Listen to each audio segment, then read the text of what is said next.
നമസ്കാരം, news prime മലയാളത്തിലേക്ക് സ്വാഗതം. ഡൽഹിയിൽ നടക്കുന്ന സമാനതകളില്ലാത്ത സമരം, നിലനിൽപ്പിന് വേണ്ടി, ഉന്നത ജീവിത നിലവാരത്തിന് വേണ്ടി സാധാരണക്കാർ അക്ഷീണം പരിശ്രമിക്കുമ്പോൾ അവരുടെ വിദ്യാഭ്യാസ ആനുകൂല്യങ്ങളെല്ലാം തട്ടിത്തെറിപ്പിച്ചുകൊണ്ട് അവരുടെ ജീവിതം ഇരുട്ടിലാക്കുന്ന വിദ്യാഭ്യാസ നയങ്ങൾ അത് തിരുത്താൻ ഒരിക്കലും സുപ്രീം കോടതിയും തയ്യാറാകുന്നില്ല.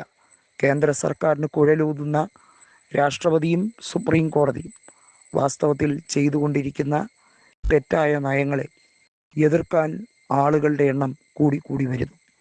1 കോടി 2 കോടി അങ്ങനെ ജനങ്ങൾ നേരിട്ടുമല്ലാതെയും ഈ സമരത്തിൽ പങ്കെടുക്കുന്നത് ഒരുപക്ഷെ 1/4 കോടിയിലധികം ജനത നേരിട്ടോ അല്ലാതെയോ പങ്കെടുക്കുന്ന ഒരു മഹാ സമരമായി മാറുമ്പോൾ 2 കാര്യങ്ങളിലാണ് വ്യക്തത വരുത്തേണ്ടത്.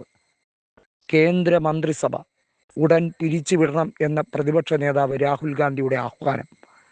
പ്രതിപക്ഷ നേതാവായ രാഹുൽ ഗാന്ധിയെ കേന്ദ്രം എന്നു മുതലാണ് ഭയന്നു തുടങ്ങിയത്?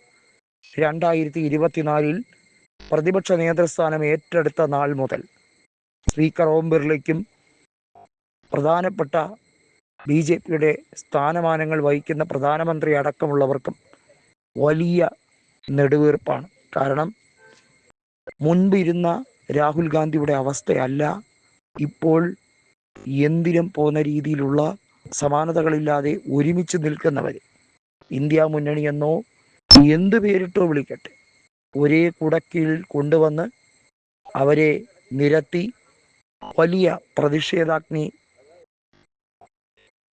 ജ്വലിപ്പിച്ചെടുക്കാൻ അവരെ കൊണ്ട് കഴിയുന്നു എന്നുള്ളതാണ്.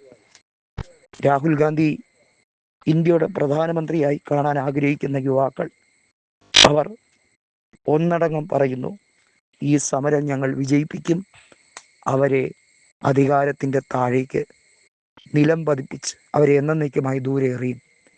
ഇത് ഒരു ഐതിഹാസിക സമരം മാത്രമല്ല, ഒരുപക്ഷെ 2ാം സ്വാതന്ത്ര്യ സമരം എന്ന് വേണമെങ്കിൽ പറയാം. കോൺഗ്രസ്സാണ് 1947 സ്വാതന്ത്ര്യം നേടിത്തന്നതെങ്കിൽ അത് ബ്രിട്ടീഷുകാരുടെ കിരാത ഭരണത്തിൽ നിന്നായിരുന്നു.